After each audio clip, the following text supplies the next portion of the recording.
ఆశీస్సులు పలుకుతూ ఉంటే ఆయన చాలా భక్తితో ప్రపత్తితో శరణాగతితో ఆలయంలోకి విచ్చేసి ఆ శ్రీయఃపతిని కమనీయ రూపాన్ని దర్శించాలి అని విచ్చేస్తూ ఉన్నారు.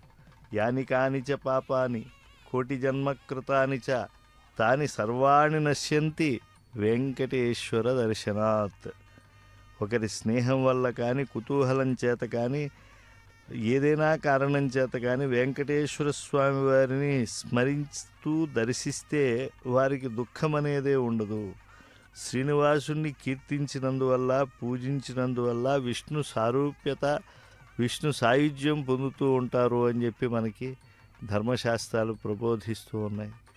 అఖిలాండ కోటి బ్రహ్మాండ నాయకుడు ఆది మధ్యాంతరహితుడైనటువంటి వెంకటేశ్వర స్వామి వారి యొక్క దర్శనం అది సహస్ర బ్రహ్మలోకములలో చేసిన పుణ్యములతో సమానము అని కూడా మనకు స్కాంద పురాణం చెప్తూ ఉన్నది.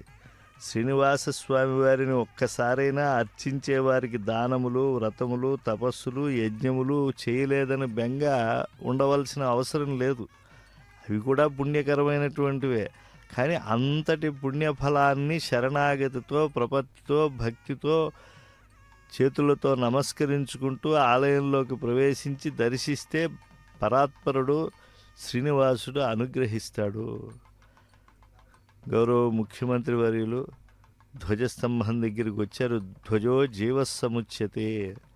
ఆ ముందుండేటువంటి ఆ బలిపీఠానికి నమస్కరిస్తూ, అలాగే ఆలయంలో దేనిపైన గరుడుణ్ణి ఉంచి అన్ని ఉత్సవాలకు ప్రధానంగా బ్రహ్మోత్సవాదులకు సకల దేవతలను సిద్ధులను సాధ్యులను యతీశ్వరులను అందరినీ కూడా ఆహ్వానించడం జరుగుతుందో అటువంటి ధ్వజ స్తంభానికి వామభాగం నుంచి అంటే ఆలయంలోకి ప్రవేశించేప్పుడు ఎడమవైపు నుంచి వెళ్ళి భగవద్ దర్శనం అనంతరం ఆ ధ్వజస్తంభానికి మరో పక్క నుంచి వెళితే అప్పుడు ఆ ధ్వజానికి ప్రదక్షిణం చేసినటువంటి పుణ్యం వస్తుంది. అంటే జీవస్థానాన్ని ఆశ్రయించినటువంటి లభ్యం.